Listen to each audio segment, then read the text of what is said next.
Bom, dando sequência nossa terceira aula, eu vou falar sobre os fatores primários de otite externa. Os fatores primários de otite externa são os fatores que iniciam o processo inflamatório. Todo sucesso do tratamento depende da identificação desse fator. O que está relacionado a esse fator? As doenças alérgicas e de hipersensibilidade, né? As dermatites atópicas, tanto a atópica provocada por ácaro, por pólen, por alimentos, por substâncias irritantes, mesmo de ambiente. Todas essas alergias e hipersensibilidades, elas estimulam a inflamação da orelha, certo? Então vai desenvolver otite em uma porcentagem muito grande. Ácaros de ambiente, 50% a 60% dos animais que têm alergia a ácaro desenvolvem otite. Dos animais que têm atopia induzida pelo alimento, eles 80% têm otite associada, certo? Então, se você tem um animal com otite recorrente, você tem que pensar em doença alérgica também, né? Doenças alérgicas de contato, né? As atopias, né? Por produtos irritantes, os parasitas, não podemos esquecer aqui, né? A sarna autodésica, certo? Tanto em gatos quanto em cães, né? Esse bichinho aqui, o Demodex, né? O Sarcoptes scabiei, né? A sarna sarcóptica, o Notoedris cati, certo? São parasitas que podem favorecer como fator primário de otite. Lembrar que filhotes, tá? Mais uma vez eu vou reiterar, filhotes, a causa mais comum de otite é isso aqui, ó, tá? Sarna autodésica. Desordens da queratinização, as doenças endócrinas, hipotireoidismo e hipertireoidismo, né? As seborreias, corpo estranho, né? Grama, graveto, areia, insetos mortos, certo? E os fatores perpetuantes. Então, os fatores primários, né? Agora os fatores perpetuantes. Os fatores perpetuantes são os micro-organismos. A bactéria, né? O mais comum é Staphylococcus intermédios, mas Pseudomonas também nas culturas de antibiogramas ela é muito frequente. Os fungos, né? Ou leveduras, a Malassezia pachydermatis muito, mas muito frequente, né? E outra situação, como fator perpetuante, é a infecção do ouvido médio. Eu tenho infecção do ouvido externo favorece a infecção do ouvido médio. Aí eu trato o ouvido externo, certo? Mas eu não consigo tratar o ouvido médio. E aí o que acontece? O próprio ouvido médio, a infecção do ouvido médio, favorece a infecção do ouvido externo.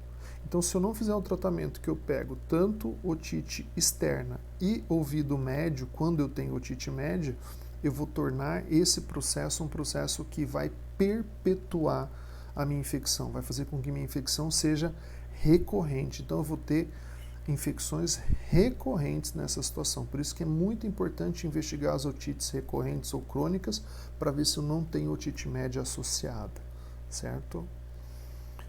Bom, como que eu faço a avaliação clínica do paciente com otite externa? Né? Então, ela é importante que seja bem realizada, o objetivo é determinar os fatores primários, né? Ver a história geral e dermatológica desse bicho, o que está envolvido nisso aí, se ele tem doença hormonal, se ele não tem, se ele tem doença alérgica, não tem, né? Então aí, ó, algumas perguntas, né? Se o paciente é um nadador, se ele tem acesso à água, se ele tem doença endócrina, metabólica, exposição com outros animais, sugerindo uma doença contagiosa, ou já tratou muitas vezes, não tratou, qual que é a recorrência dessa doença.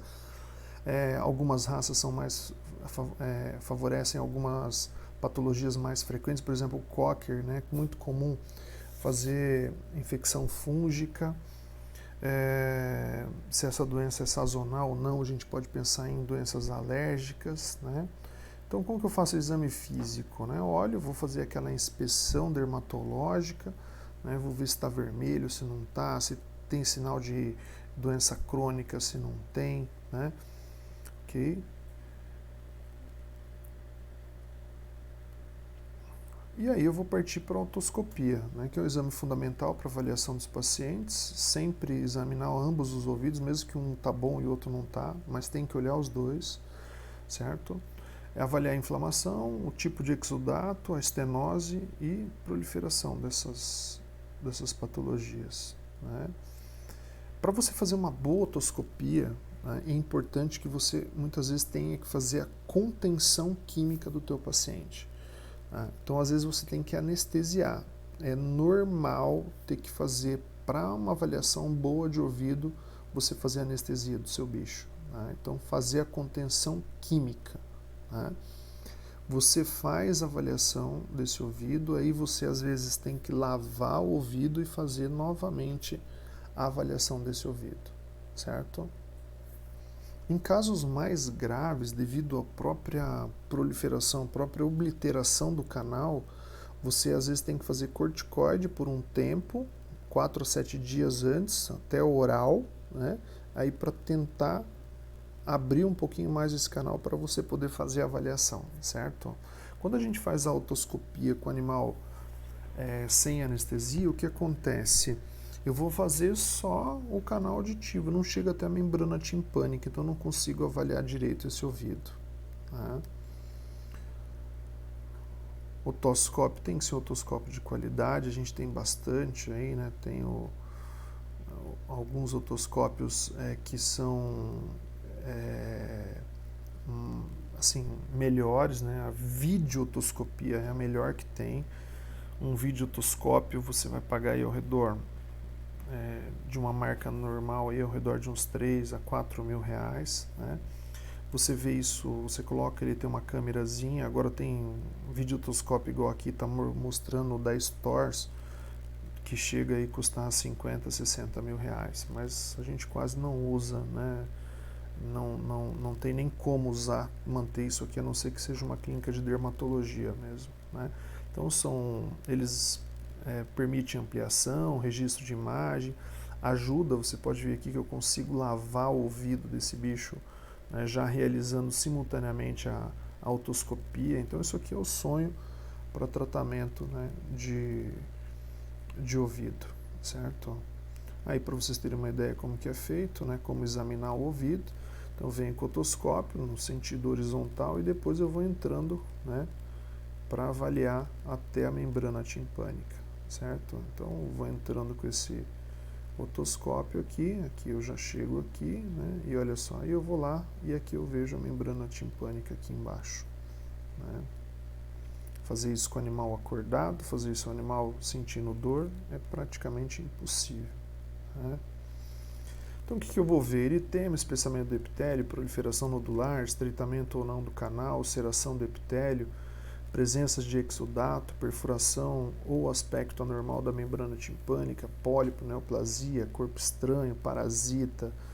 Posso olhar tudo isso aí, vou ver, avaliar e posso encontrar um monte de lesão, né? Então olha só, inflamação, toda inflamada, percebe aqui essa alteração, né? Olha, chega a tem proliferação do tecido, você vê espessamento, né? Aí eu posso fazer, depois da otoscopia, a citologia, né? Então, citologia eu vou avaliar, ver se tem levedura, bactéria, né? Às vezes até neoplasias, certo? Tem que fazer sempre a coleta antes de qualquer limpeza, isso é muito importante, né? Aí existem várias colorações, né, que dá para ser feito. Citologia aí mostrando para vocês polimorfonucleados, cheio de leucócitos, cheio de bacilos, né? Malacésia, né? Aí se você vê por campo, quanto mais malacésia por campo, né, maior o significado de infecção. Não significa que se você acha malacésia está positivo, né? Então é normal até mais ou menos 2 por campo, suspeito de 3 a 4 e anormal mais que 5. Mas aí a gente vê, quando você pega uma lesão assim, dá uma olhada num campo, você tem muita malacésia. Né? Okay. Cultura e antibiograma, colher isso, mandar para ajudar a interpretar. Né? E o próximo módulo agora a gente vai falar sobre terapia médica da otite externa.